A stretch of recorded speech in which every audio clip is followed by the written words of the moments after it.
In organizing this panel to accompany the exhibition Diane Arbus, a box of 10 photographs, it felt important to include the voices of magazine people.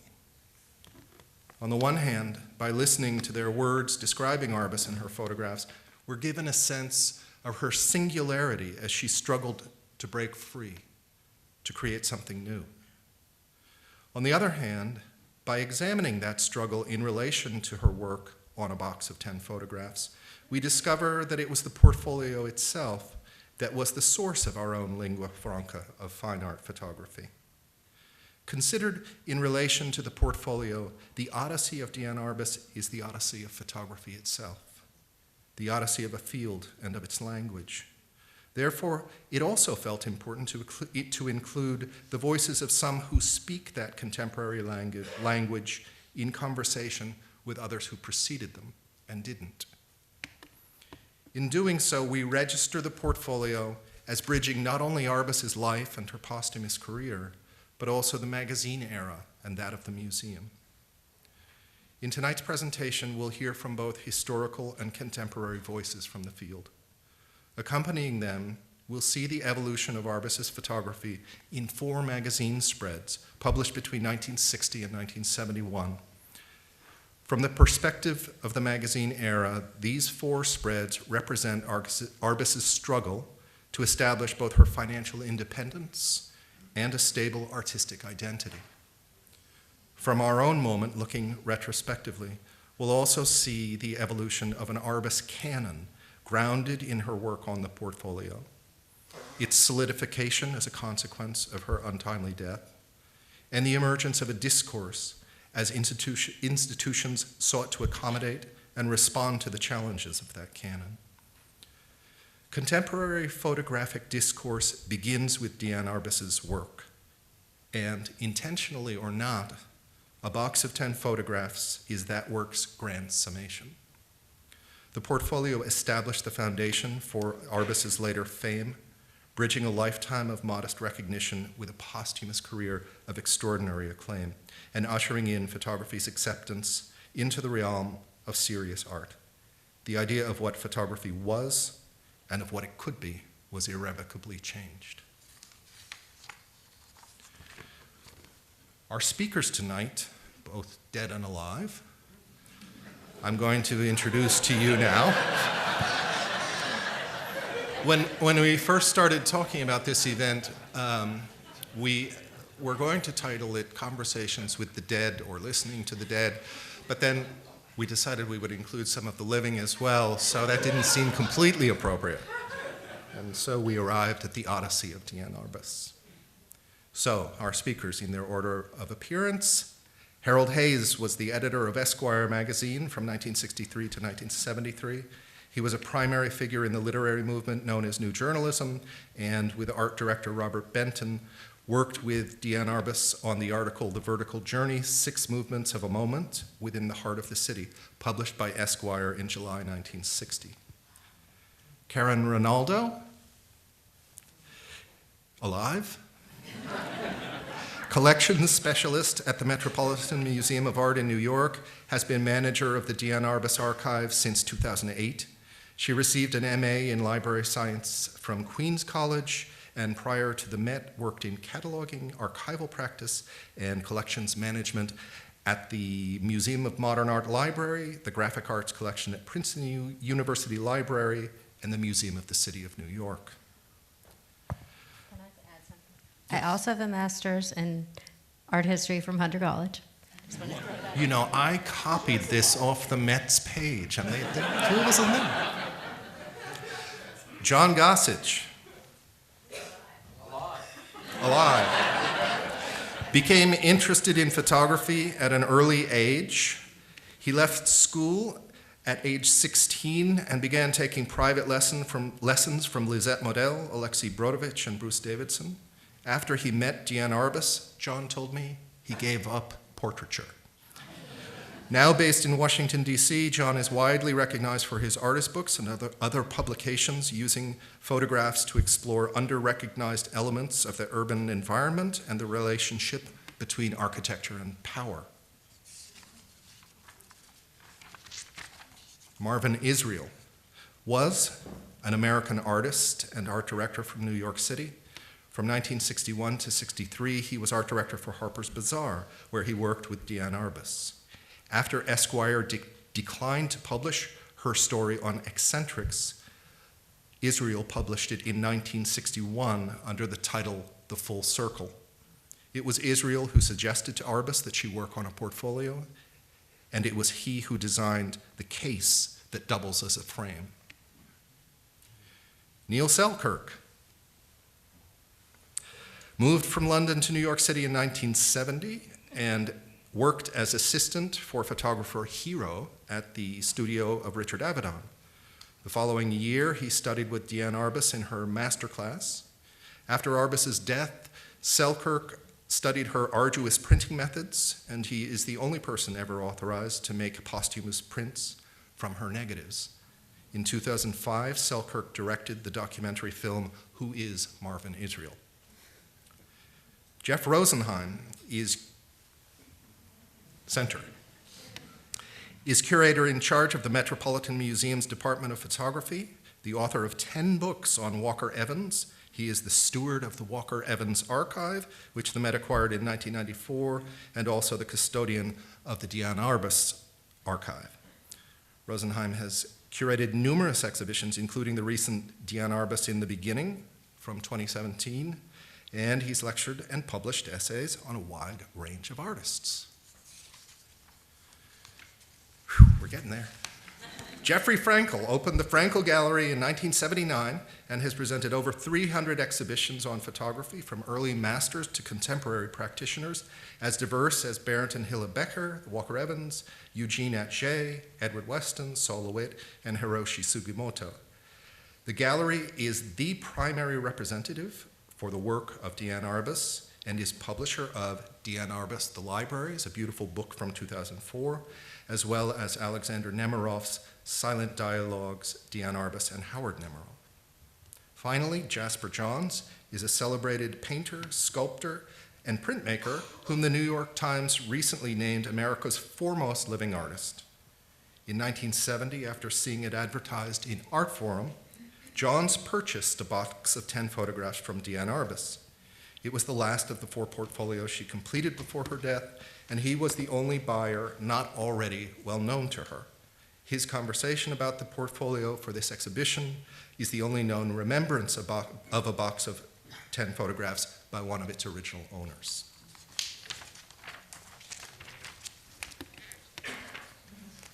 So after that, I'm going to have a little sip, and then we are going to dive right in. We'll begin tonight's presentation with the recollection by editor Harold Hayes of Diane Arbus's visit to the offices of Esquire magazine, where he and art director Robert Benton were working on a special issue on New York City.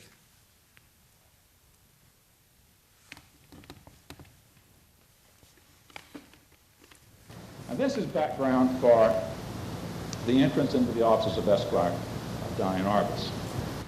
Now, the inception of this story came about because we had decided, I believe it was for the July 1960 issue, to do a whole issue on New York City. And magazines do this and have done it for many, many years. But we wanted to do something that was different. And we had, as when the magazine's put together that way, a variety of stories are found and writers are found, and one does the obligatory story on restaurants and places to go and who are the most important people in the city, and so on. And we had all that in this issue. In the fall of 1959, Arbus took some of her photographs to Robert Benton, art director of Esquire. This is routine with magazines. When a photographer wants to get published, the photographer goes in to see the art director with a portfolio of what he or she's done.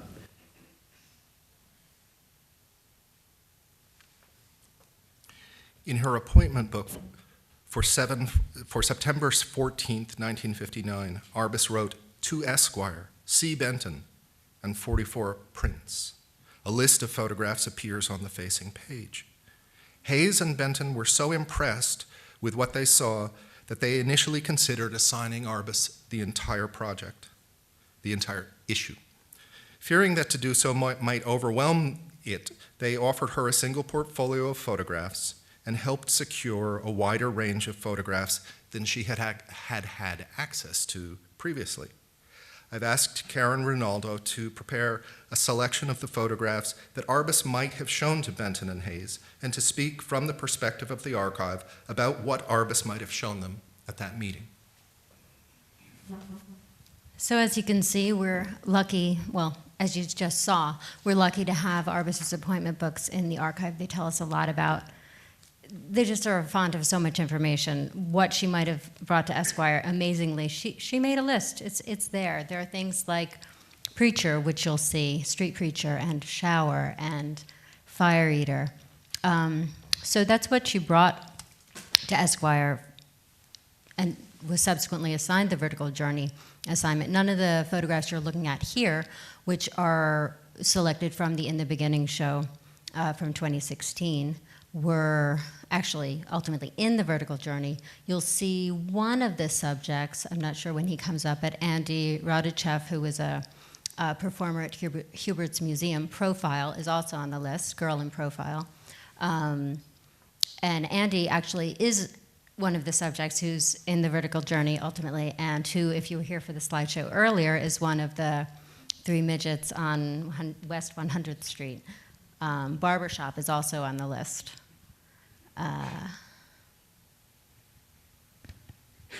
Not Andy yet.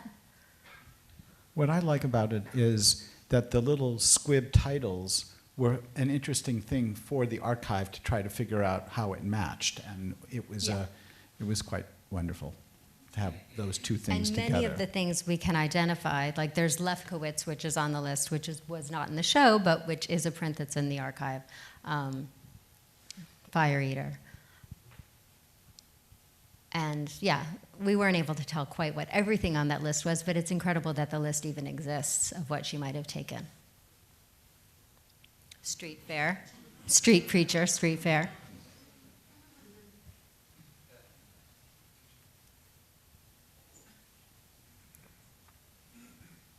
Shower.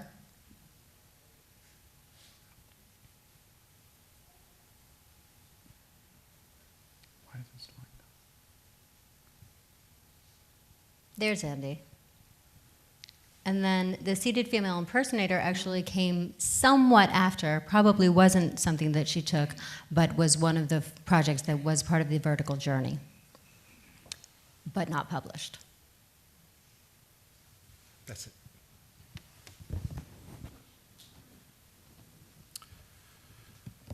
The vertical journey appeared in the July 1960 issue of Esquire. In our second clip from Hayes, he reads a series of letters to and from Arbus related to a follow-up story that she proposed in late 1960 on eccentrics. Having received a letter of accreditation from Esquire, she worked on the story over a period of at least 6 months. Ultimately, the magazine declined it, ostensibly on the grounds that the photographs were too similar to those of the vertical journey. In fact, Hayes admits, the management of Esquire had determined that Arbus might get the magazine into legal duck soup, and Hayes and Benton were obliged to backpedal their support of her work. And Diane Arbus was off to a flying start towards a story called The Vertical Journey. Now, this story came out, and Diane Arbus made her appearance. But Diane had become someone with a singular vision, unlike any photographers who had come around to the magazine at that point, and with this extraordinary penchant for moving into all strata of the society to make photographs of them. A letter came shortly after that from Diane, which has been widely quoted, and does reveal indeed the extraordinary quality of the vision that she was building for herself and what she thought about it. Dear Robert and Harold, and the line begins about eccentrics, which was the story she wanted to do. It was her word, eccentrics. All we need are a few of the most lyrical, magical, metaphorical, like the man in New Jersey who has been collecting string for 20 years, winding it in a ball which is by now 5 feet in diameter, sitting monstrous and splendid in his living room, and I have heard of a one-eyed lady miser who can be found in the automat. These are the characters in a fairy tale for grown-ups. Wouldn't it be lovely? Yes, Diane. And then another letter was a sort of an omnibus letter saying, to whom it may concern, Diane Arbus has been assigned to do a feature for Esquire magazine, which could be anything, of course. Any cooperation you can extend to her in line with the piece would be very much appreciated by the editors of Esquire. Dear Diane, letter from me, in consequence of the light bulb going on in the head of management at Esquire eventually, that there was a woman out there with a camera going God knows where, and involving the magazine. And dear Diane, enclosed is the copy for your idea about eccentrics. Since this is now a completed project, I must ask you to destroy or return, whichever you prefer, the letter of accreditation I wrote for you on November 30th, 1960. That was the omnibus letter saying you could do anything. Dear Harold, enclosed is the letter of accreditation which I am both destroying and returning, since I couldn't decide which I preferred. Thank you for it. It seemed to me, though, that your most recent letter, this one of August 25th, was somewhat lacking in human warmth. If I am to deduce that you are feeling injured or outraged or infuriated, I now challenge and dare you to lunch with me. Benton 2, RSVP, yours, sincerely, cordially, cruelly, frankly, fondly, Diane. What we found out was that to do the story that she wanted to do would probably put us in duck soup legally. We'd never get out of it. And so we took the coward's way out and said, go somewhere else with that story. And she did. She went to Harper's Bazaar, but that was our great loss. She stayed close enough to the magazine that we did serve as credentials for her on things we're pretty certain we wouldn't be able to use. One of her most extraordinary takes was of a nudist camp in the mid-60s. It was one of the most poignant and just absolutely extraordinary take. And she wanted to go in there, and we knew damn well we weren't going to use them, couldn't use them, but she had to go in somehow. So we gave her a letter of assignment to do that. And that was part of the problem that she faced as she got more and more penetrating into the area of coverage that she did. How could she do this? How could people let her do it?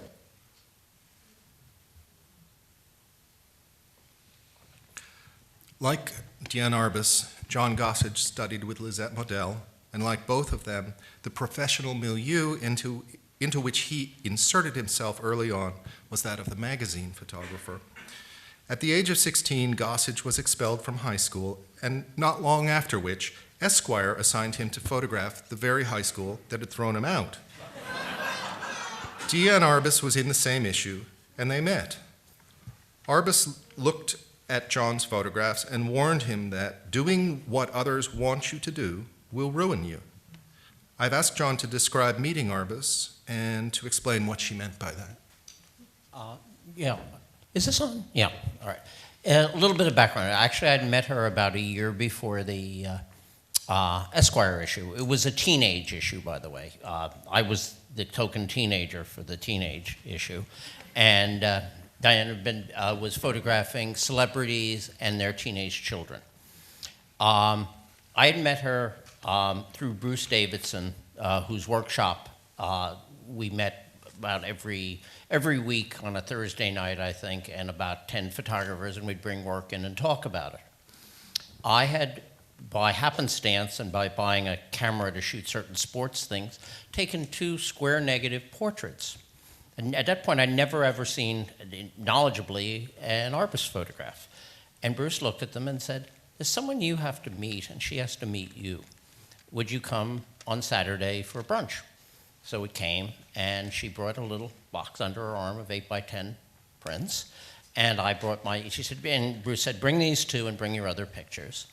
And I don't remember who opened the box first, but whose box first, but she looked at the 2 square negatives and sort of did a double take, and looked at the other pictures, and then, as I remember in this sequence, I opened her box, and it was like, oh my God. She's done everything I could ever conceive of doing and things I never conceived were possible. I didn't say it that eloquently in my sense, but I persisted. John said that when I saw her pictures, I'd stop making portraits. No, I was a stupid teenager.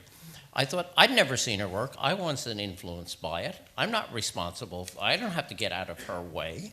I didn't understand that when a work of that level of genius is in front of you, there's no way to avoid it. It's just a fact of life, a force of nature. So I persisted for a few years and finally got it. Oh, I can't make square negative pictures. She's so much better at this than I am. But what she did do for me particularly, then we met, by happenstance, we met at Esquire on the same moment. Because there's no reason for both photographers working to be there at the same time. And she took me aside, said, we were doing our best to avoid the assistant art directors and all the general sort of people you want to avoid when you go to a magazine. And I was delivering prints, and she was doing something about the assignment. And she said, let's have a cup of coffee. And she said, John, I like you, I like your work. And the one advice I want to give you is, the one great regret I have about photography is that early on, when I was young, I made pictures that other people wanted me to make. And it almost totally derailed any sense of what the pictures I should have made myself. It took me to much later in my life to realize that. You shouldn't let these people tell you what to do until you know what you want to do. Then you can use them for your own ends, as she was doing, as we were just talking about. Esquire, all these things, were giving her some money, giving her some income, but they were giving her access. She loved having a press card or a letter like that because it gave you the initial entree in which she could then, through her own persistence, charm, and intelligence, get herself to the point where she could make the picture she needed. It was something that was in my head at that time, but I'd never really spoken it until she said the words. And I stopped photographing for magazines. The reason I came to Washington is a Ford Foundation alternative education project called Walden School that I went to for 2 years. And then what I did do is at that point, only photographed things that were directly connected to my life, not anything else. And if anything, this remarkable woman and incredible talent gave me a methodology that has allowed me to work the rest of my life. And I owe her a great, great debt for it.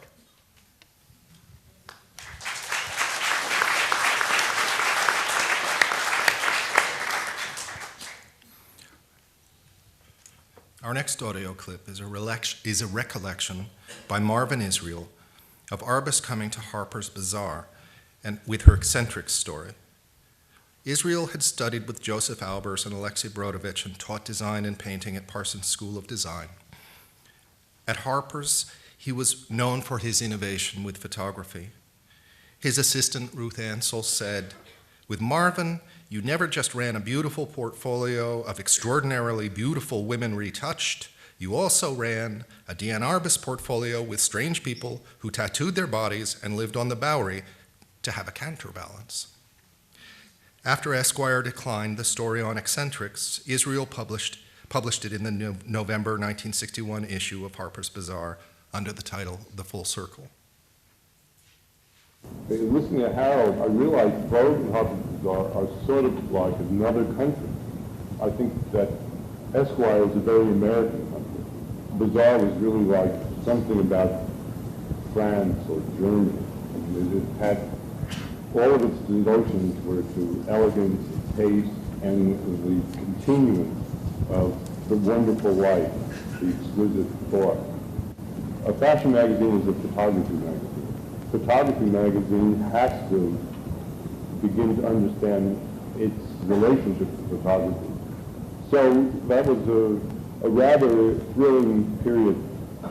And so in came, to abbreviate this whole litany, in came Diane, who was, as I realize now, it's hard to think of her as a secretive person, or a person who had the nature of being very politic and being able to say to someone something that you might not say to another person.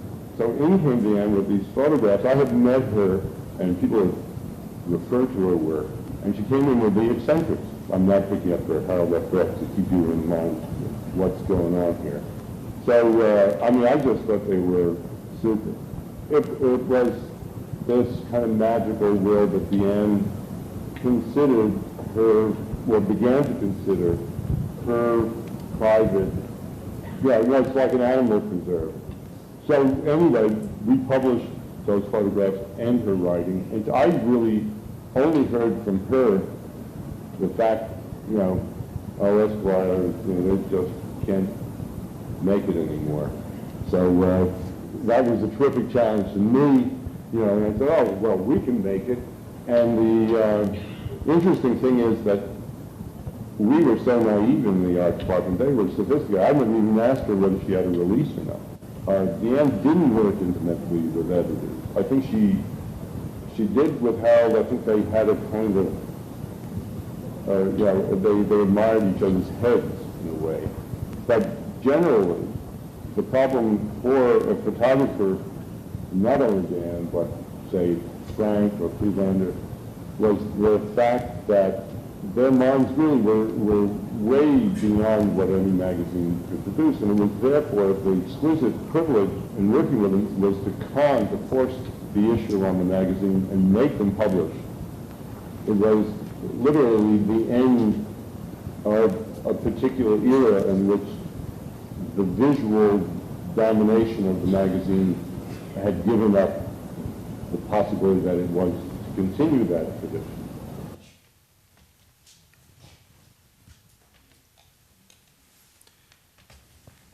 When Marvin Israel was fired from Harper's Bazaar in 1963 after a falling out with the magazine's editor-in-chief, the position was filled by the creative team of Ruth Ansell and Bea Feitler.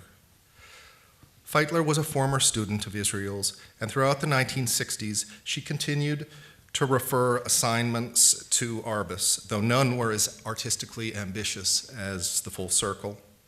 In 1970, she would be among the 4 purchasers of a box of 10 photographs from Arbus.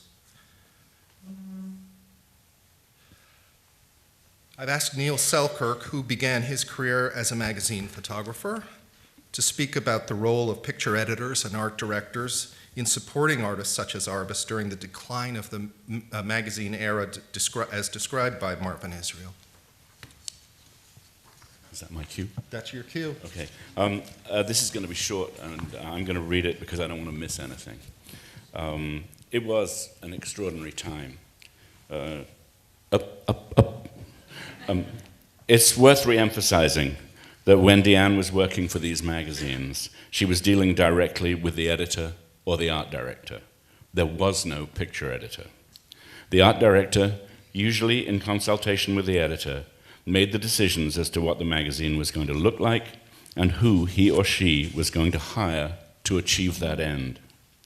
It was thus that for a brief period, magazines had no real budgetary concerns, and a handful of brilliant art directors had an unimaginably free hand with what went onto the pages.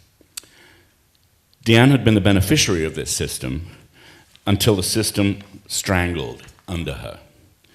As Harold and Marvin have just indicated, this era of editorial freedom was ending. TV was eating into advertising revenue, and management was responding. Harold was outraged when Esquire's management insisted that he include service pieces geared towards pleasing advertisers in the editorial mix. He fought them, he lost, and he walked out. Richard Wagand, who with Jean-Paul Goude had followed Benton as Esquire's art director, was fired when it became apparent that they had begun directing the magazine from the art department. Management, through compliant editors, took control of art departments by hiring picture editors who essentially became management's spies and enforcers in the art department. They delivered pre-vetted imagery for the art director to lay out. Fiercely independent photographers, like fiercely independent editors, were becoming much less welcome in the world of magazines. Diane's 2 Guggenheim fellowships were incredibly important in getting her through this time, which also coincided with the beginning of explosive growth in the field of photographic education, and thus in teaching gigs for photographers in need of cash, and a simultaneous expansion of interest in the medium at museums.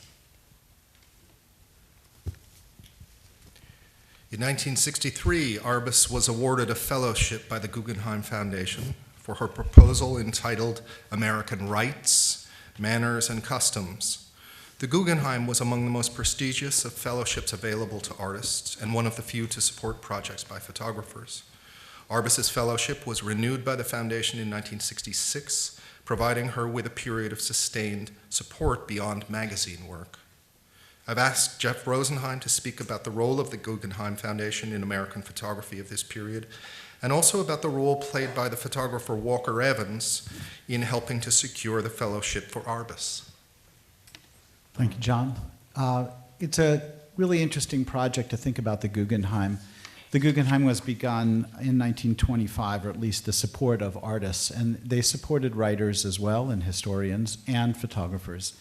And just a little bit of background, I was surprised to learn that there were 24 artists that received Guggenheim support working with the camera before Arbus, so she's number 25. She applied in 1962. And the first artist, we might be able to guess, actually was Edward Weston in 1937. He received renewals in 38 and in following years as well. Evans received his Guggenheim in 1940, and he was supposed to go down south to continue his work documenting with the 8x10 in the primarily rural South. But he had an emergency appendicitis and couldn't leave New York and schlep the big 8x10. And he actually executed those great subway pictures with the Guggenheim support, even though it was not his project. But the other artists, and just a quick run through, Evans in 1940 and 41, and then again in 59, Lang in 41, Wright Morris in 42, as well as in 46 and 54, Brett Weston in 1945, also Jack Delano, Roy DiCarava in 1952, and others. The great Robert Frank project and Sarah Greeno's magnificent show that looked at the Americans, I hope you all saw. Helen Levitt in 1960, Lee Friedlander in Helen Levitt in 1959 and in 1960, Friedlander in 1960, and interestingly, John Zarkowski in 1961. He had already received one in 1954. And when we think about Arbus applying in 1962, we have to recall that John Zarkowski became the curator of photographs in the middle of 1962. But Arbus's advocates included Walker Evans, and Evans was very involved in the project. Zarkowski was on his Guggenheim, and I just want to put that into that little bit of context. But getting a Guggenheim was establishing a relationship between Arbus and all of those other peers.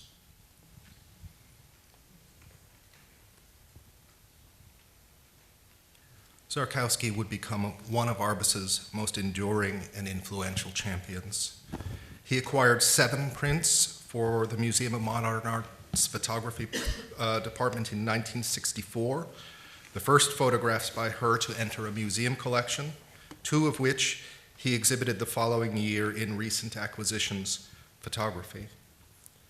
In 1977, MoMA presented Arbus, together with Lee Friedlander and Gary Winogrand, in the landmark exhibition New Documents. 67? What did I say? It's too many dates. Our next audio clip is Marvin Israel again, and I apologize for the audio quality of the Marvin Israel recording. Here Marvin speaks about the transition Arbus was making from the magazine page to the museum wall. He refers to the former as a very tender way to see your work because there is in it a relationship to the world, On the museum wall, by contrast, he says, the work becomes totally locked. It has no human air around it. I was kind of a good friend of Diane's, and I designed things for her, and we worked on projects together, and I did the book on her, and shows on her, and I designed her portfolio. There are all of these things that were immensely personal to her own capacity of seeing and doing. The exhibit, Modern, where Friedlander, Winograd, and artists began to have some public persona, Diane was absolutely horrified because all the works that she had done, she had understood really in terms of a magazine, which is a very tender way to see your own work. It's not so beautifully printed, but it's in a relationship to a world, to a context. You turn a page, there's some story about one thing, you change, and then finally there I am in this magazine. On a wall, it's somewhat horrifying. Your imagery becomes totally locked. It has really no human air around it. I've asked Jeff to speak also about the emergence of the museum photography department and the market in relation to the market photography. In the slideshow, we heard Arbus say, "You know what Cornell said about me being a museum photographer? I hate that." Jeff, what was lost and or gained by photographers in the transition to the museum? It's a really good question, and I'm not quite sure what Diane meant, so I'm just going to give you an impression. But when the pictures are in a magazine, the viewer controls the time and the relationship between looking at one picture and another. They can go backwards and forwards. But in the museum, when they're on the wall, the previous slide that showed them fixed in the new documents show, they can't move around. You're stuck, and they're in another order. And that is perhaps stifling to some. It creates a different kind of narrative. A magazine does as well. But what I wanted to think about here a little bit was what it meant for an artist like Arbus to be in a museum, which is, it's not just being surrounded by photographers. You're in the company of the history of art. Certainly at the Met, but at the Modern, the history of contemporary art. But when in thinking about this, I wanted to understand where at least we were when this crazy picture that Neil made of us was. That was 1992, and I don't know if I feel like I seem tall or small, but it was a funny moment. And I will say this, that I thought about where Arbus fits in. We acquired at the Met the first of our pictures in 1969. And that's sort of late, considering that MoMA had already showed the work in 1967, and she had been working for so long a period of time. But the Met's collection is very different from the Modern's collection, and we can talk about that maybe in conversation. But mostly, we acquired at the Met, acquisitions of photography by gift. And it's very interesting to think about what our first purchases were of living artists. And it really wasn't until the 1950s. And it just worked very differently. But we can talk about that, I hope, because I have some pretty interesting analysis, and I look forward to that conversation.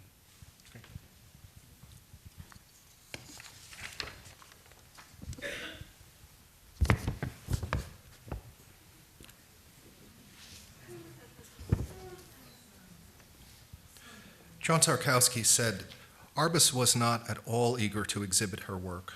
The time required to make the prints was an interruption, and she was wary of the attention and the attendant distraction that exhibitions would bring. Moreover, he said, Arbus was quite conscious of the fact that what she was doing was quite different from what other photographers were doing, and she wanted a chance to complete it before getting it out in public. With magazine work declining, Arbus saw print sales as a potential source of income, but not a stable one. In 1969, the Metropolitan Museum acquired 2 prints from Arbus for $75 each. That year, too, the Smithsonian Institution purchased 5 prints for a total of $125. Jean-Claude Lemonnier, curator at the Bibliothèque Nationale de France, requested 25 prints, asking Arbus to accept $20 to $30 each, rather than her usual price of $100 per print.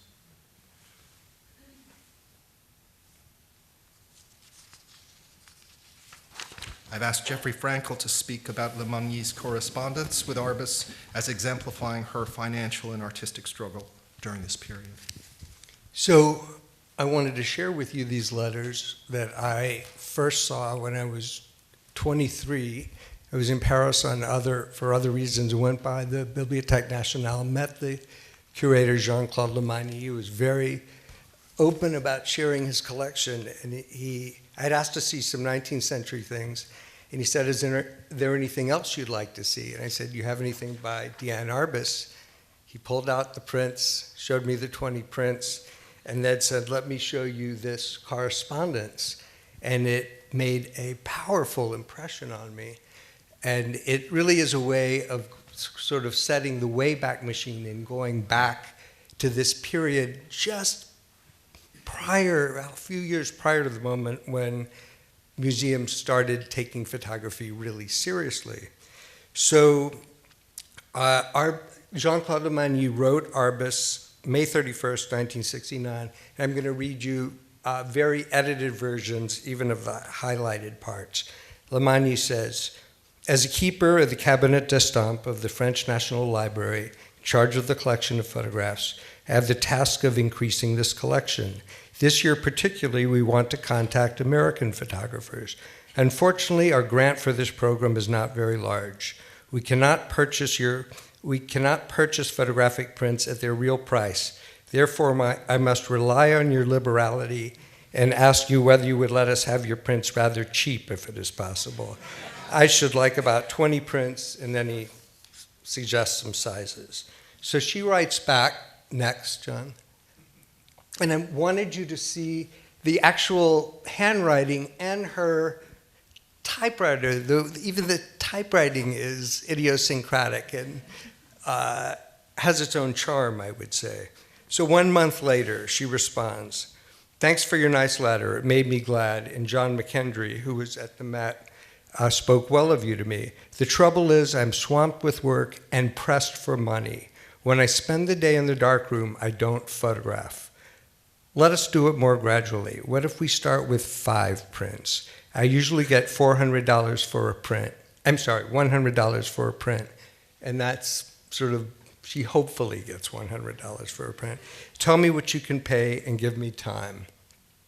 So 1 month later, July 27th, Lemonnier writes, alas, there is worse a problem, the price.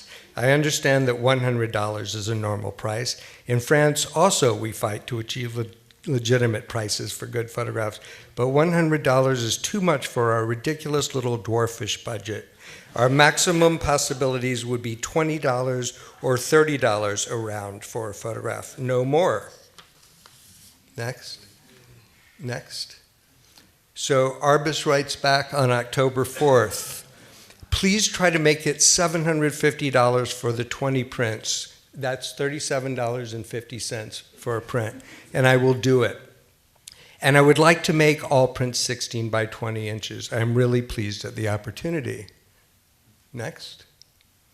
Lemonnier writes back, I understood that $100 for 16 by 20 inch a print is a very normal price. I understand also that $750 for 20 prints is a reduction of more than 60%, a very, very important reduction, but it is completely impossible for us to give $750 to one photographer. So I propose that we purchase 10 prints for $375. If you could donate some more, I bless you. In the future, we'll purchase more to increase your portfolio in the BN. Okay, so next, October 25th, she writes back, something good has happened for us. I have to print for a collector and a museum here. So while I am doing that, I will make your prints the 20 you wanted for the $600 you suggested in the first place. So I will proceed according to your original instructions and send them to Mr. Moreau, sir. Okay. I think she was printing for the Met. I'm guessing because it's from the same address and it's exactly the same time. Not 20 prints, though. No, but she's saying, I'm doing that. I will make your prints, but And she I says have I to have to print print for for a a collector and a collector. museum here. Oh, museum here, could be, yeah. So, October 25th, next please. Lamani writes back, we are lucky. I agree with you for 20 prints at $600. Of course, if you could donate some more, I'll pray the good Lord for you during all my life. And then this is the part that just must have been, it's a story that is a true one, and we've all heard it over and over, and it's true, and it still must have been a bit galling for Arbus. Our government cut out our budget for 1969, but in January 1970, we have a new one, so I would prefer that you put a date like the January 2nd, 1970 on your invoice. Otherwise, I'm afraid you must do the invoices 4 copies again. Of course, I'll acknowledge the receipt of your prints.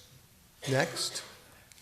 So this is not dated, but it's sometime in November, and it's 6 months after the start of the correspondence. She simply writes a letter that says, here are the photographs I promised you, and goes into a few other details. Next. November 26th, 1969, Lamani's response. I've just received your beautiful prints. That was a great pleasure for my colleagues, and I too admire them, since soon our public will do the same. I saw in a magazine that Lisette Modell was your teacher. Do you think it's possible to ask her prints? Could you write me her address, please? I'll give your invoice to the housekeeping department the French administration pays slowly but surely. December 3rd. Next. Arbus writes, yes, Lisette was my teacher and is my friend. Her address is this. But I would suggest that you propose more money to her for fewer prints because she can be quite fierce and her work is wonderful and she does not support herself doing commercial work like the rest of us do. I wish also that you could urge your government to be speedier than usual in paying me because I must move in February and I can foresee that my reserves will be sorely depleted. Next. So she sent him the prints.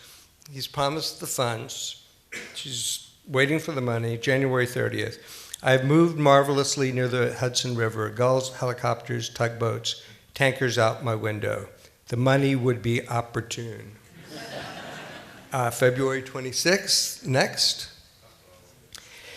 Lamani writes, I tried to urge our housekeeping, but the difficulties of changing budget of 1969 into 1970 delay it all. So you will be paid at the end of March or beginning of April. I'm sorry, but impossible to do more.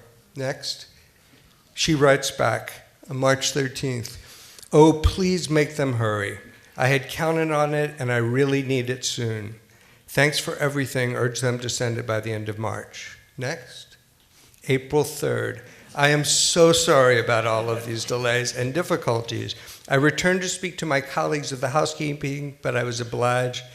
I mean, it's almost painful to read this. And I think they did not inform me very accurately in the beginning, but we must excuse them too, for it's difficult for them to know because the papers make so complicated journey across so many sleepy and drowsy offices of France and America. I beg your pardon for the delays and all. I hope that you don't bear me a grudge. Okay, next one, last one. Undated, sometime in April or May, 1 year since the beginning of the correspondence. Don't worry, it has come and everything is fine.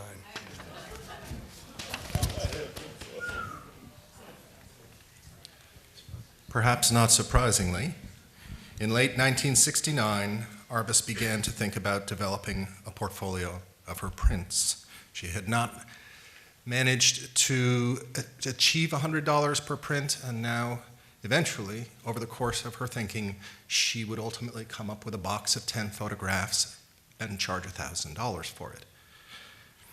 The idea was suggested by Marvin Israel, but portfolios were already gaining some currency among photographers and collectors. Given Arbus's perilous financial situation and her frustration with anything that kept her from picture making, it's surprising that she undertook the fabrication of her own portfolio. As she originally conceived it, she wrote to Ellen Arbus, it would be a simple box of, quote, 8 or so prints, actual photographic prints, unquote, whose making she would supervise but not do herself.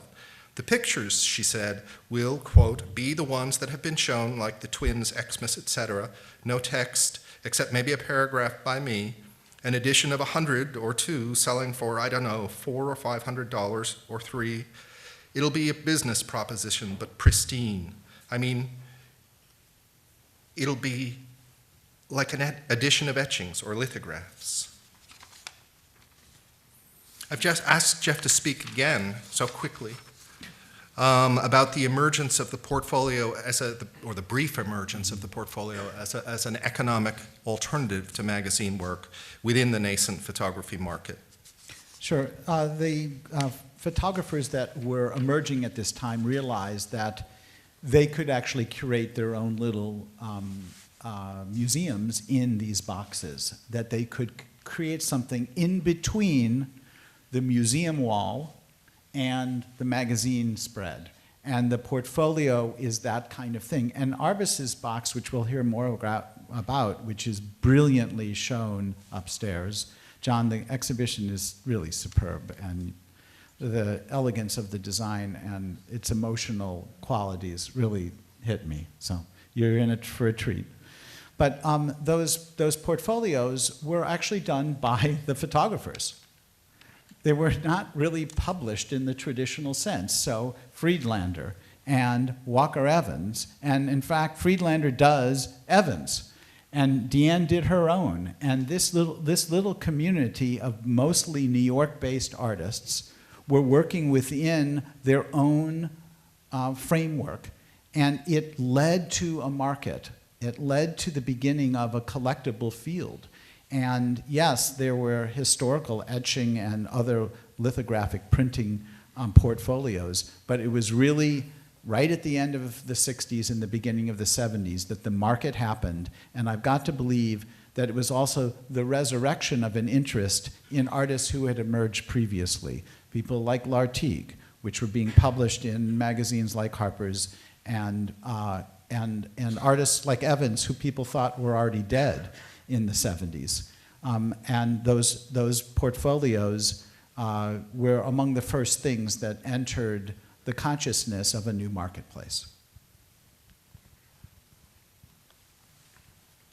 Arbus met with Peter Bunnell, then a curator in MoMA's photography department, and he helped prepare a list of potential buyers for the portfolio.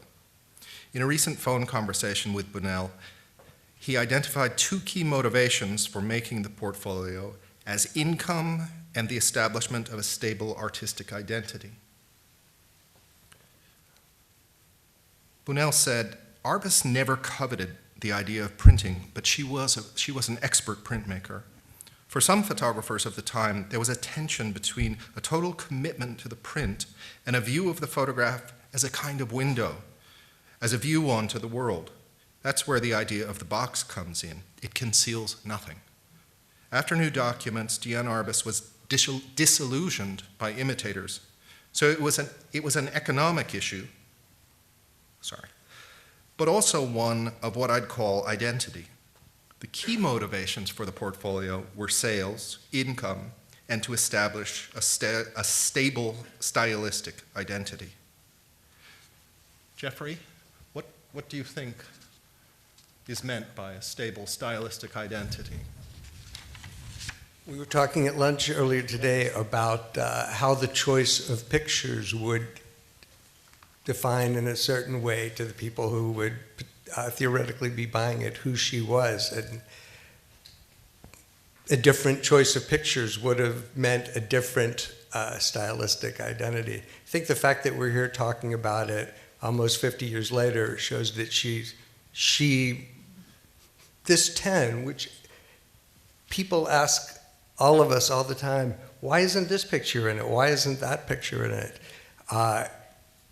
If you look in the show at her practice sheet, which is in the collection of the Met, you will see her toying with ideas about which pictures are going to go in the show, in the box, even why. She's asking herself, why am I making this? And practicing her handwriting.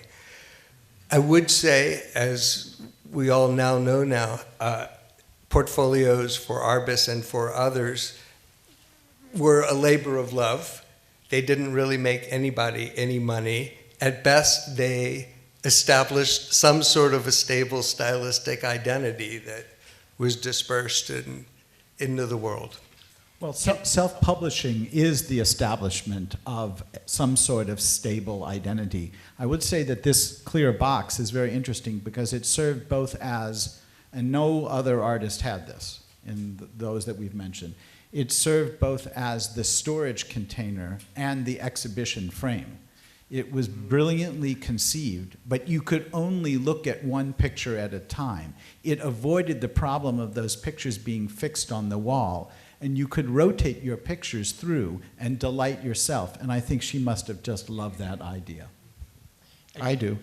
Another, as a photographer who did a portfolio. Oh, sorry. As a photographer who did a portfolio a few years later than that and talked to a number of people, one thing I will add is that one of the reasons we did it, too, is to set a context for which our work could be seen in. In that, in the early days of museum practice and scholarship and the history of the medium, you often felt that the medium was particularly lax in its standards and seriousness of who it let in. And if you felt, egotistically or validly, that your concerns were of a bit more gravity than what the medium presented, you wanted to set a context for it, and portfolios allowed that to happen. So and as well as the economic thing, which often didn't work very well, as you say, but it was like, this is the context I work in, not in that big field of so much noise. Right. And I think Arbus particularly felt that strongly, too, of her own context being particularly rigorous. I think that's right, John. I should say, and I may be wrong, there are many museum people here, but the museum field has never looked kindly on portfolios. And if you notice, she didn't sell any of her portfolios to any institution. They eventually got there. And I would say that's the same for Lee and for many of the other artists. Walker Evans, I had to actually beg Lee Friedlander to give us the Walker Evans portfolio that he printed. No one, it had never entered the museum's collection.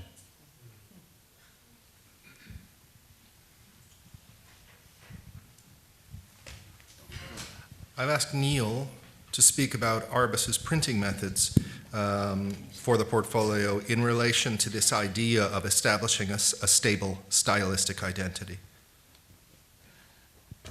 So there's this huge quandary. On the one hand, Diane talked in there, there's countless references in Revelations and so on to her thinking, believing about taking someone's photograph, that what mattered was meeting them. The second thing was having the photograph as a memento. And the third and last thing was the print. On the other hand, no one was more bananas than her about the print, in fact. She would say in the class, the prints aren't really that important. Don't touch! So she started out, like everybody else, printing with a masking frame, which is sort of metal leaves that make the hard edge around the photograph. And then, this was when she was doing 35 mostly, but then she switched to 2 1/4. And unbeknownst to an awful lot of people, everybody says, oh, she worked with a Rolleiflex. Well, mostly, she started with a Rolleiflex, but mostly she used a Mamiya flex. And unbeknownst to almost everyone on the planet except you today, the Mamiaflex and the Rolleiflex pictures were the negatives were very different in size. They're both called 2 1/4, they're both called 6 by 6 centimeters. In fact, there's something like, there may be almost an eighth of an inch difference in size. Totally different. Pardon?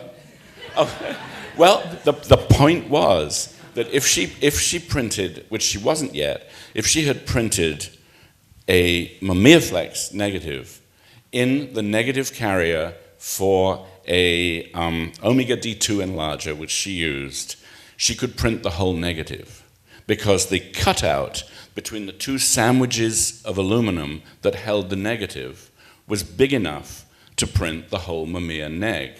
But she didn't have a Mamiya at this point. She had a Rolleiflex, which was huge.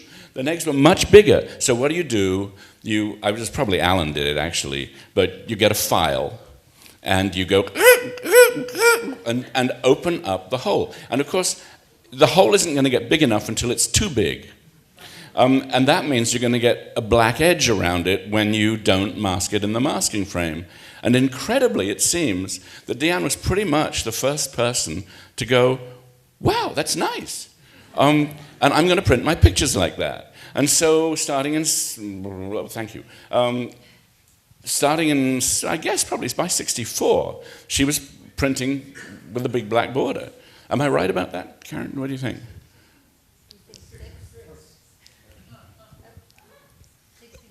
Okay, 65. Sorry. No, this is great. And so that's how they happened. And you can see the... oh, you can't see them all. You see this... Pardon? Okay. Well, okay. Anyway, that's sort of where the file didn't hit into the corner. And in fact, there's something quite interesting about this one. That there are much bigger notches out of that neg carrier. So, but in no time flat, and certainly by the time I did the class, which I guess was 1970, she was just livid that everybody was printing with black borders. And I mean, she was determined to try and do something about it. So what she did is she cut little bits of cardboard from the box. There's a long story about this. From the box that the glassine negatives were in, it's cheap cardboard that had sort of furry edges. When you cut it, it tore. So, and she took 2 pieces of cardboard about this long with a little piece of tape on each end and nudged them in so that the picture actually, yeah, you can see at the top, there's an incredibly faint black line at the top. Most of them evidence more of it. And you can even see it here, sort of. But so when you see the other box of 10 pictures, you'll see there's much more vestigial edge to it. And she started doing this when she started doing the portfolio. In fact, it was done for the portfolio, for the box of 10. And the reason when you see Arbus pictures all over the place and in all the books is when we started to print them in the, I guess, the early 70s, posthumously, we decided that we would honor the printing, the border technique that she used at the time of, immediately prior to her death for all the prints. So all subsequent prints were made like that. That'll do. Thank you. Not to rush anyone. Oh, wait, I'm supposed to talk about the prints. Up. There you are. Okay, just a little bit more about obsession. Just so you know how obsessive it was. Starting with film, Diane initially she used a German film called ADOX, KB14 or KB17, which was a gorgeous, gorgeous, super rich film. ADOX went out of business in Germany in the late 60s. Then she started using AGFA, Isopan, IF, IFF. AGFA, Isopan, IF, which was a 50 ASA, very fine-grained film, beautiful, beautiful film. Then AGFA stopped importing it into the United States. So Diane, called around everybody she knew. She called around Avedon Studio. She called me and said, what am I going to do? What films can I use? We all made our suggestions. She tried. This is the United States in 1971. There isn't a single film, and she's tried them all, that is good enough, that will make her the prince she wants. So she gets Marvin Israel's gallery, Brusberg Gallery, which I think was in Hanover, to mail her into the United States the film that she was going to use, the Agfa film. The chemistry she used to develop, nothing came in yellow packets from Kodak. Everything sort of came from the New York Chemical Company in little jars. She mixed everything from both the neg development and the print development was all mixed from raw chemicals. And I can, the funny thing, I found actually 2 days ago the formula she wrote out for me. And she told me she got it from the old press photographers who shot flash pictures, and they would blow out all the highlights. And if you're using a fine-grained film, this two-solution developer, that basically she was going back to the older photographers and asking them what did they use before everything was packaged up, and that's where she got some of this technique. It's called, the developer's called a compensating developer, and the fantastic thing about them, compensating developers, is you can get the exposure totally wrong and get a beautiful print. And that was critical to, once you've seen her contact prints, that you can basically push the button and something great's going to come out. I think I've finished.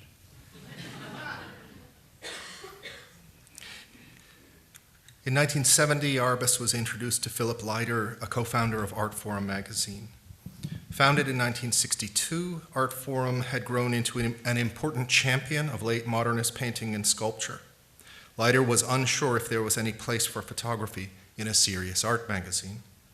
A meeting was scheduled at Arbus's apartment to look at the portfolio, and Leiter, thrilled by what he saw, committed on the spot to publishing it. 5 photographs by Diane Arbus appeared in the May 1970 issue of Art Forum, accompanied by a short text by Arbus. A 6th photograph was featured on the cover. Leiter later wrote, It then seemed to me that any definition of art that did not include such a body of work was fatally flawed. With Diane Arbus, one could find oneself interested in photography or not, but one could no longer deny its status as art. What changed everything was the portfolio itself.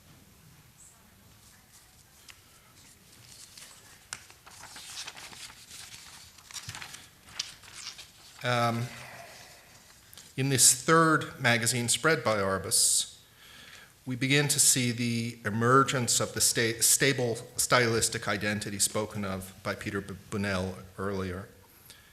Considered retrospectively, I think we also begin to see the emergence of an Arbus canon that would be solidified by her death.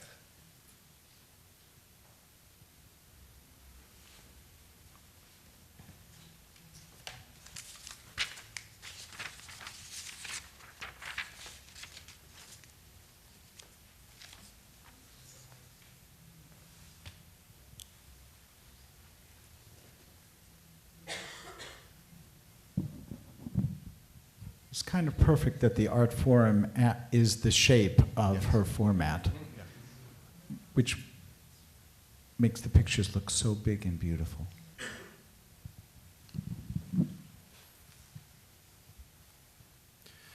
In June, Art Forum ran a full-page ad with instructions on how to purchase the portfolio directly from Arbus. She wrote to Alan Arbus, I had a call from some art dealer to say that Jasper Johns wanted to buy a box. How terrific. First one who doesn't know me. In the margin of the letter she added, 4 are sold, 2.5 paid for. The owners are out of who's who. My confidence is absurdly on a roller coaster. I spoke with Mr. Johns about his acquisition of a box of 10 photographs from Arbus, asking first how he came to meet her. Actually, I don't know when I met her, and I don't know that I had met her when as far as I know, I hadn't met her when I acquired the photographs. But it's possible that I met her because I saw the ad for the box in Art Forum, and was quite taken and immediately wanted to acquire it. And I asked, and I felt I didn't know who she was. But, well, at any rate, she had not registered on my mind as a name.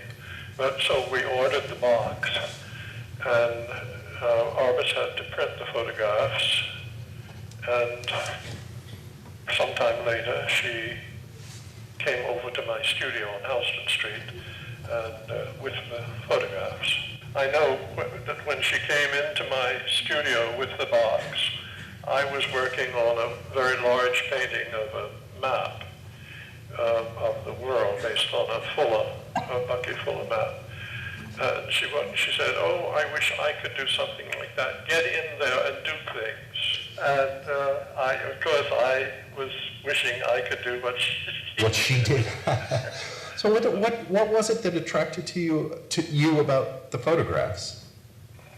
The photographs attracted me to the photographs themselves. I can't say anything. Yeah. I can tell you that this might amuse you, that I was so pleased with them, and I had a visit from John Cage, and I wanted John to look at them, and I handed the whole box to him, and he sat on the sofa and went through them, and after he didn't say anything for the whole time, until after he had looked at all of them, then he turned and he said, "There's just one thing about them." And I said, "What is that, John?" He said, "They're so awful." I'm sad that she wasn't able to finish the edition that she had in mind. Yeah. But that's life.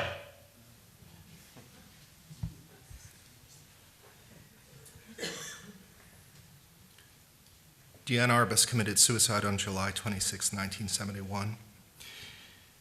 In his obituary written for the Village Voice, Alan Coleman quoted from Arbus's text for Art Forum and described her work as a sort of contemporary anthropology, reminiscent of the work of August Sander. In 2018, an obituary was published in the New York Times as part of its new project titled Overlooked, recalling the accomplishments of women that it had failed to note earlier.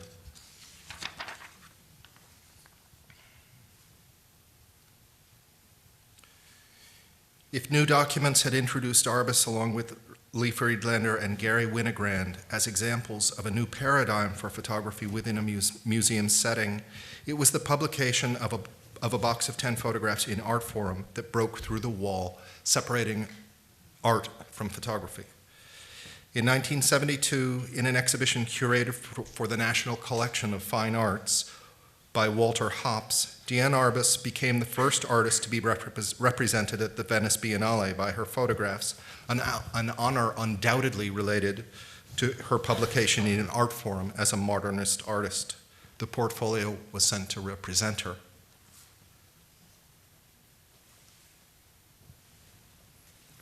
On encountering the portfolio in Venice, New York Times art writer Hilton Kramer became an important champion of Arbus's work. What may be regarded as the first chapter in this posthumous fame, at least as far as exhibitions go, he wrote, is to be found in Venice, where a portfolio of 10 enormous photographs has proved to be the overwhelming sensation of the American pavilion. If one's natural tendency is to be skeptical about a legend, it must be said that all suspicion vanishes in the presence of the Arbus work, which is extremely powerful and very strange.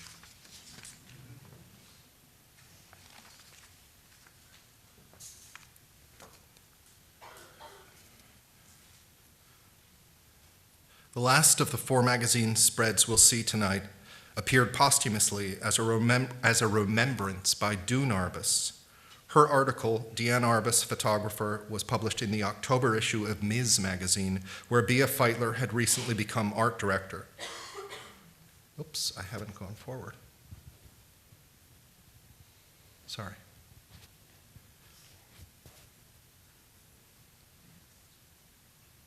Tell me next time I do that.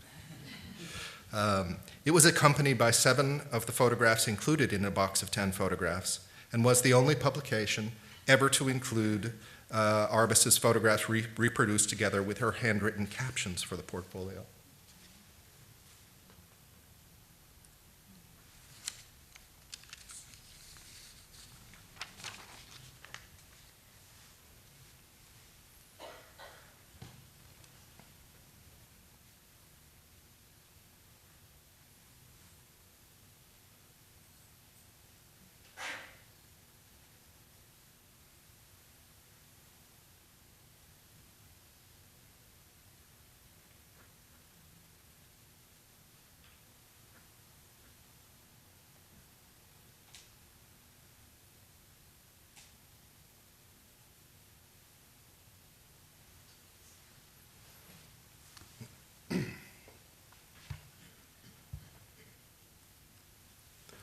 We'll conclude tonight's presentation with a review of what research for this exhibition has uncovered about the fate of a box of 10 photographs, after which I'd like to open the panel to questions. Arbus completed printing for 8 known portfolios, but had not signed or prepared title pages for those unsold. 4 were sold during her lifetime. 2 were purchased by photographer Richard Avedon, another by Jasper Johns. A 4th was purchased by Bea Feitler. Arbus added an 11th print to the sets made specially for Avedon and Feitler. The remaining 4 sets were designated by the estate of Diane Arbus as artist proofs. 1 proof was purchased from the estate by the Fogg Museum, now the Harvard Art Museums, in 1972. Another was given by Arbus's daughters, Dune and Amy Arbus, to their father, Alan Arbus.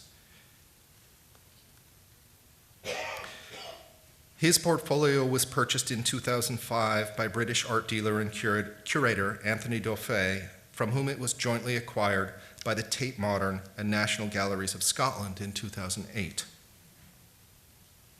The remaining 2 artist proofs are privately held. Bea Feitler died in 1982. Her portfolio was sold at auction for the then breathtaking price of $42,900 to Baltimore-based dealer G.H. Dalsheimer. The Smithsonian American Art Museum purchased the portfolio from Dalsheimer in 1986.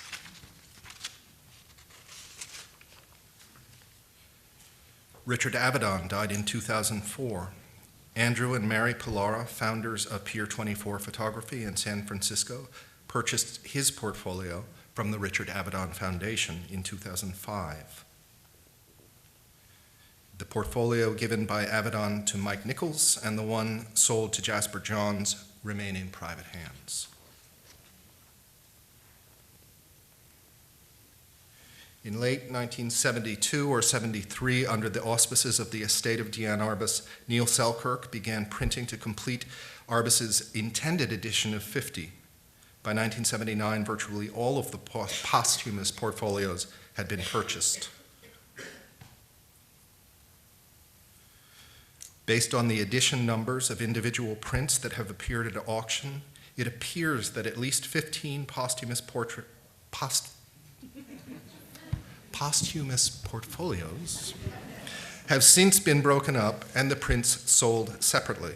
Thus, of Arbus's proposed edition of 50, significantly fewer remain in the form she intended.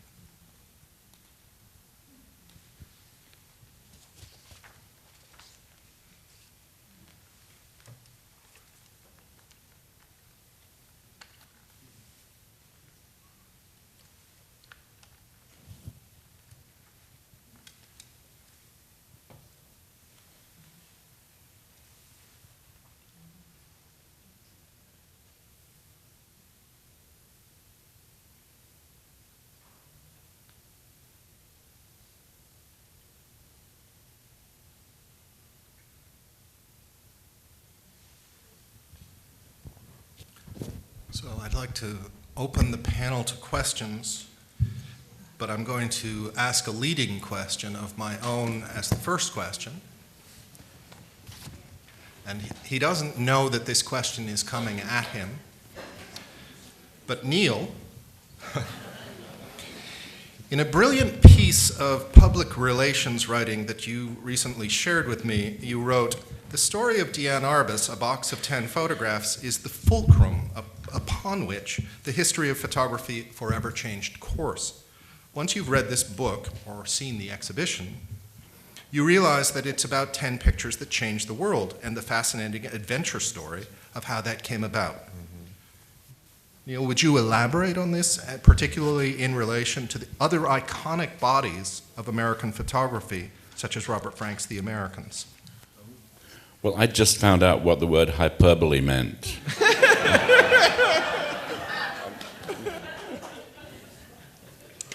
That was a contrivance to John. I can't remember what motivated it, but it's. I mean, you established it with everything you've done for this show. Is you've laid out. I mean, we've seen it today. That this, before this, photography was at best a backwater. Teeny tiny.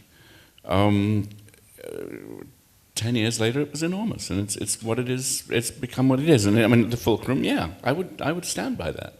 I mean, Robert Frank, The Americans. Oh no, I found out something really interesting about this.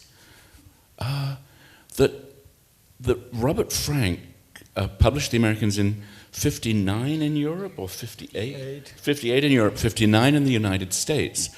But it wasn't re-exhibited until 1976, I think, in the United States. So it was after Arbus that Frank, it was shown once at the Art Institute of Chicago in 1959, I think, or 1960. Not entirely. Not the whole lot. There's an expert in the room, but I don't know where she is. Where is she? Is there? She was here. No, it was never shown entirely, I think, until relatively recently. Right, but I mean, in other words, there was a show which reflected the book. There was a gallery show of all the works from the Lund collection. I think is the '79 show. No, there was a show. There she is. Oh, there she is. All right. Can you hand her the microphone, please? And then Philadelphia, right, Sarah? But that wasn't complete Sarah, either. hold on. We have an expert in the room. Yeah.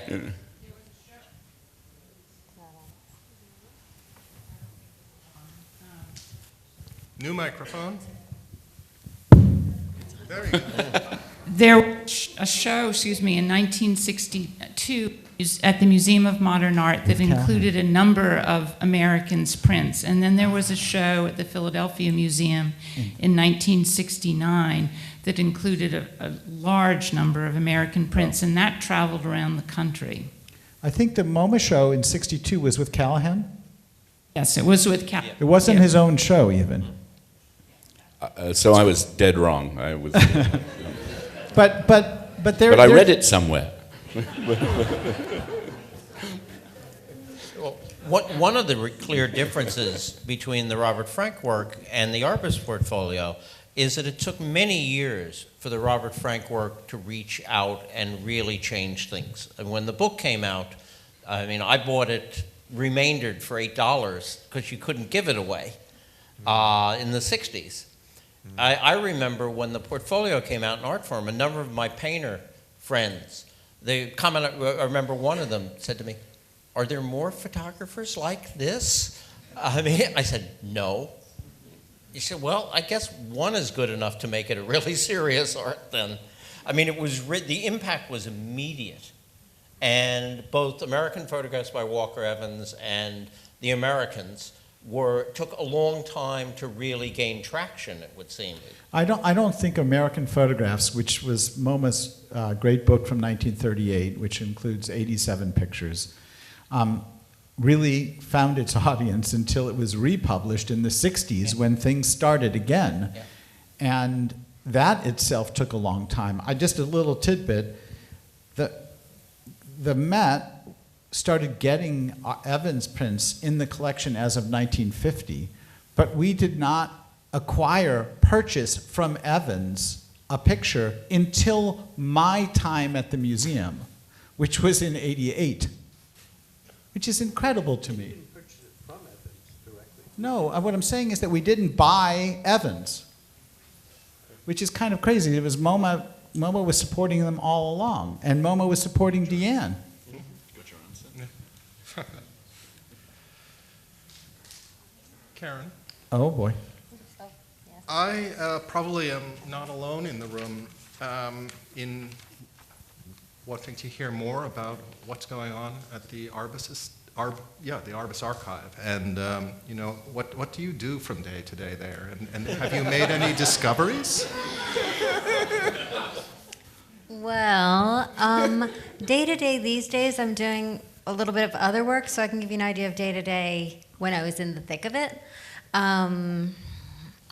My favorite day to day is spending the day cataloging the rolls of film where I'm looking at the contact sheets, and, you know, one of the things that was always exciting is to identify, the estate had done an excellent job of identifying rolls of film and the frames from which the known photographs have been printed. But I had printed a kind of thumbnail list of all of the ones that hadn't been identified. So those were stuck in my brain as I went through the rolls of film and the contact sheets. And some days I had the days where I found one, and it was, you know, thrilling. That's a tidbit about the day-to-day in the archive. Let me underscore, Karin did an amazing thing and is still doing amazing things, but in Neil's essay in the Revelations catalog, there's something extraordinary, which is that this is an artist that had thousands of rolls of film, which, in fact, she did number, but when she made prints, she never wrote the number of the roll of film on the print. So how did she actually find the roll of film when she had a print she wanted to make again? And Neil has a lovely story telling about this, which is that she did not write that down on the backs of the prints. So this is what Karin is talking about in a certain sense. Yeah, I mean, it's unimaginable how she found them. I mean, there are 7,000 rolls of film. And, I mean, it actually suggests that she didn't delve deeply backwards printing very often. She was probably mostly printing things that were relatively recent, or that she had a handle on where they were. Yeah, I agree. We should take a question from the audience. Oh, they're all lined up. Well, thank you first for this event. I'm Zohar. I'm a filmmaker who's always been fascinated by artists whose mindset is completely different from anybody else in their milieu. So obviously, she's one. But my question is about the picture with Eddie the Giant. More background about that. Background about the picture? Yes. If people know more about the context or about that photo. If I heard correctly, Eddie Carmel, the Jewish giant? Yes. Okay. Well, again, I refer you to some of the books that we've all worked on, but it's interesting to me that she first photographed Carmel 10 years before the picture we showed tonight. That 1960 version is actually in the same home with the same parents, but the picture doesn't really work. When I get to talk about Arbus, I like to think about that that level of patience is atypical for the medium of photography, where time has to be pretty quick. And this is an artist that knew she did not evidently have the picture. And 10 years later, she did. Mm-hmm. That's extraordinary to me. So that's a little tidbit. Thank you. One of the impressions that I came away with from the discussion so far is that Arbus had a clearly expressed preference for magazines, maybe portfolios in the middle, and museums as the least preferred display medium. I would guess that some of that is about compensation, but I wonder to what extent you might think that it has anything to do with sequencing, that is the ability to control what order people see things in, and distractions, the ability to have a focused viewpoint. Are you asking a specific I'm analyst? asking, because I can't remember who in particular talked about that preference, I'm asking the panel, but feel free to waive. It's because we yeah. brought together the living and the dead, and it's I actually have a question on the archive, guys. Do almost all of her portfolio, her major published portfolios, also include at least some of her writing? I know some of them have extensive, but at least caption-wise and everything? You mean the magazine pieces? Yeah, the magazine things. No, a handful of them do, I would Because- say, yeah, but certainly not all of them. And a lot of them are individual photographs that were published in magazines. Yeah, you sort of meant the portfolios more than anything, Yeah. yeah. Because that, one thing, that allows her also to have her eye and her voice, if you will, which is much, much harder to do. Nobody likes to read a lot of stuff standing up in institution. But yeah, and her voice is fantastic. Yeah, oh yeah, she's a terrific writer. Yeah. Well, what I'm really asking about is whether you have the sense that it made any difference to her that in a magazine you control what order people see pictures in. In a box, you have less control, but some control in the sense of the order that it's packed in. And in a museum, people walk in a room and look around. I think you've said it correctly.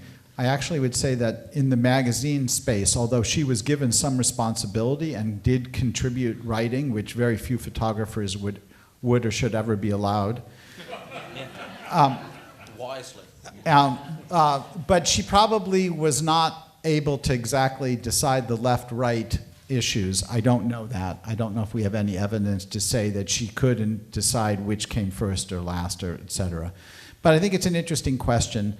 I think that the museum space is the most awkward space for a lot of artists, but it's not just because the pictures are fixed on the wall and there's a sequence. But oftentimes, museums only show a single work by an artist, so they are there by themselves, and it is a one-on-one relationship, and the text is minimal or as maximal as the artist prescribes. I think these are different spaces, and that moment, and Neil has talked about it, that moment of the 60s into the 70s is, with no exception, a time where magazines were reaching perhaps a larger audience of photography lovers than magazines were, than museums. And one thing I asked her once, we were talking one day, and I asked her, was there any body of work, any book that she would want to do of her work? And you have to understand, back then, it was really, really hard to get a serious photographic book out. I mean, now everybody has a book. It was like a rarity. But I asked, and the only thing she said is she said she'd like to do a book at that point in time on the nudist colony work. But, getting a book, which gives you even more control, is the magazine format. You control the sequence, you see one at a time. Often, you can get a substantive number. But I think it was out of her reach practically, as it was for most all of us back then. I mean, Robert Frank didn't have another book after The Americans for forever. I mean, the same thing with Walker Evans. You had your one book, and that was it. Let's go to another question. Thanks very much. I haven't read any of your books, so if you've answered this question in the books, forgive me. And maybe this is really more for the photographers who worked with her and knew her. I was wondering about her ethics of the relationship with her subjects. And I saw a note in there in the correspondence with the French Museum director about a 50-year embargo maybe on some of the photographs, and whether that was a concern about, I think it was a concern about not having a permission form or consent form, that sort of thing. But what was the practice of the time for photographers who were, it may have been different for magazines versus for a museum environment? What were her thoughts on that? What was her attitude towards her responsibility as a photographer to her subjects in terms of how the photographs might be exhibited or used? Me? No, I don't know. That. You. Yeah. We Oh, okay. The first thing to remember is that the photograph, this goes two ways again. The photograph isn't the person. The photograph is something that was created, that the person was sort of there, and the photograph couldn't have been made without them. So they're completely separate entities. On the other hand, and she tried very hard to get releases from people. There are some very funny stories about that. Such as? Well, on one occasion, she took a picture of someone. I thought, I've been told I'm wrong about the person. The boy with the straw hat in the parade, which is in the box, actually. I remember her saying, but it may have been a different picture, that she took the picture, cursed herself because she'd forgotten to get a release, and then gets a cab home, and the guy's driving the taxi. That's the best one I've heard. That's a true story. Yeah, no, I think it's a true story. I don't. Because the man in the picture then sold that picture at Sotheby's. Oh, and is it the guy with the straw hat? Yes. Oh, so I was right. Okay. So I'm not able to answer your question directly because I've never had this conversation with her. As a sense of a direct responsibility to the subject. I know it's an obsession with the estate. And you're right about the 50-year thing. I wondered if anybody was going to pick up on that. That had to do with having taken pictures of nudists, I think primarily, and having, no right to publicize their pictures. In fact, you saw the nudist waitress here tonight, and 3 hours ago, there were 2 pictures up there. And one of them was pulled this afternoon because the people in that picture at some point became aware of it and asked not to have it reproduced in the future.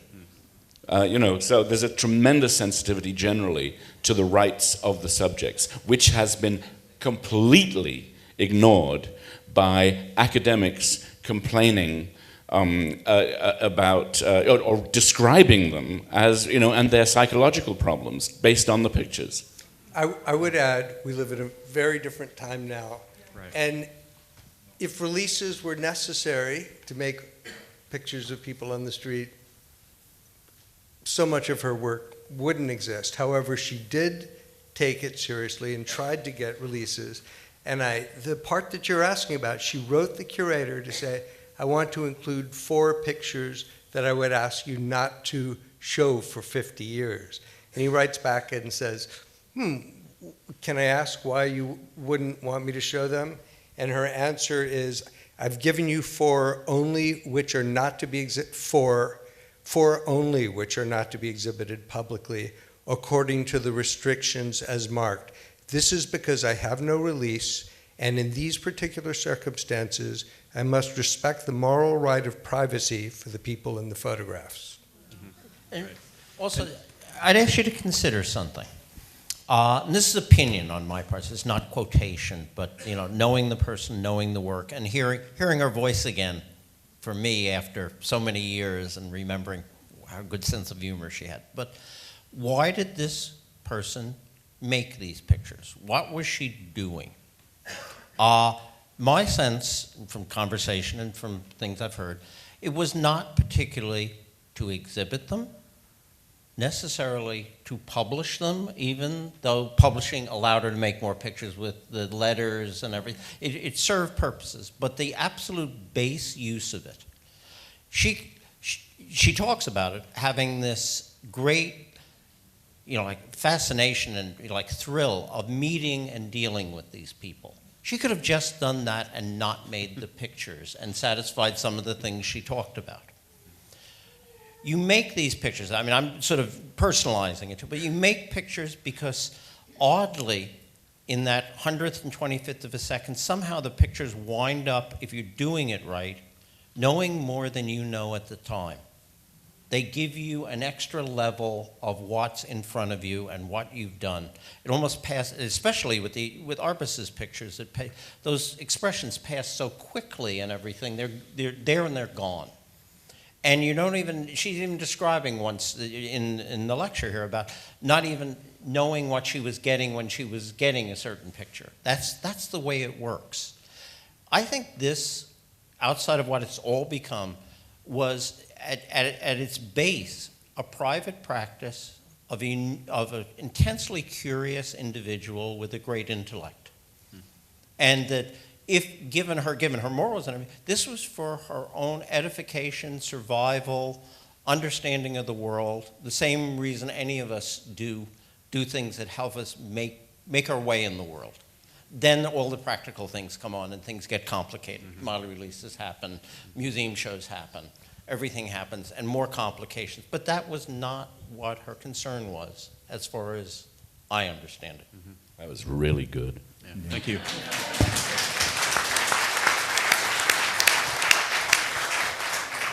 Okay, we are running out of time, and so maybe we can take, depending on the brevity of the answers of the panelists, one or two yes or no more questions. Did Arbus consider herself a feminist, and did her gender, was it a help, a hindrance, or not a factor at all in her work, especially in a male-dominated publishing culture? No. Yes.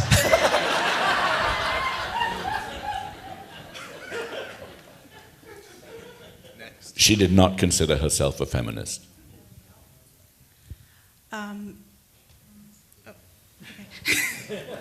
Didn't want to jump in. If you had to choose a single photograph as to why you became interested in Diane's work in the first place, what would it be and why? Yeah, I'll give you one. The first photograph I saw, I think 2 days before I actually met her for the first time at Bruce Davidson's, was a single picture in Esquire of Lee Harvey Oswald's mother. And I didn't know it was hers, but she had this picture of this sweet little old lady that looked like she was sitting there with a gun in her purse. And I thought, that's a remarkable picture. And I tore the page out. And then a few days later, I met the person. Okay, so I was in London in 1968. I was assisting Richard Avedon. I was in John Huston's living room, and I was sort of waiting for Angelica to come and have a picture taken. And well, that's key. And there were no photographs. There was one photograph above the door in this room. This is 1968, which is the year after New Documents. And there were no photographs. There were all sorts of weird things that smelt strange, and there were voodoo dolls, and also the living room was an extraordinary place. But over the door was a picture of a family, 3 fat, naked people with the back end of an American car sticking into it.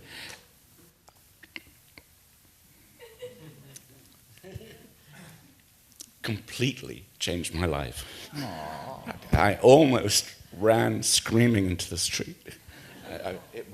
I'd never been affected and never have by a work of art in that way before or since.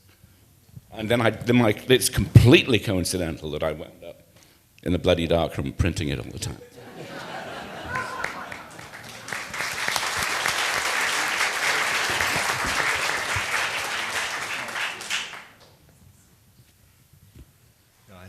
I think the photographers answer that, and we don't even want to follow. Next question? Last question? I just want to make a comment about the museum's roles today, how incredibly important it is. Having grown up through all this period, I've come in contact with some of the people that you've talked about, but the most important thing is seeing the real prints. And without the museum, the National Gallery of Art's special rooms, the Museum of Modern Art and other places, to see the actual prints. There is no place else to see what the intention was. In the same experience that you had, I had with the Roy de Carava prints, when I see them in books, when I was a kid, I'd see these things, I'd say, why is this guy important? And to come and see the actual print, I say, now I understand. And so I really want to give a boost for that. But with a quick question, is what is, now that it's the end of the silver period, what is the role of the museum going to be? Now it's sort of locked in for museum work. The reproduction of contemporary work is now going to be able to be on the internet and computers and so on and so forth, where the print, does it still matter? Yes.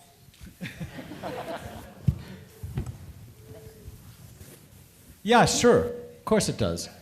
And if artists are making objects and we want to understand what they're doing, just like you did, we need to see them and we need to collect them.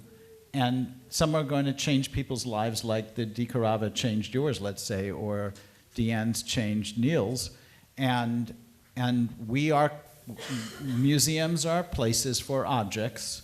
And yes, there is the internet, and yes, there's digital material out in the world. But as long as artists are making things, we should collect them. Thank you.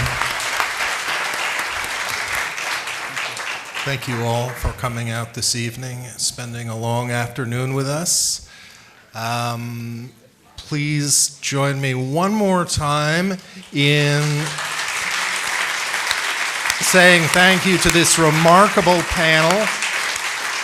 They had to put up with my elaborate script and instructions, and I think they did really well.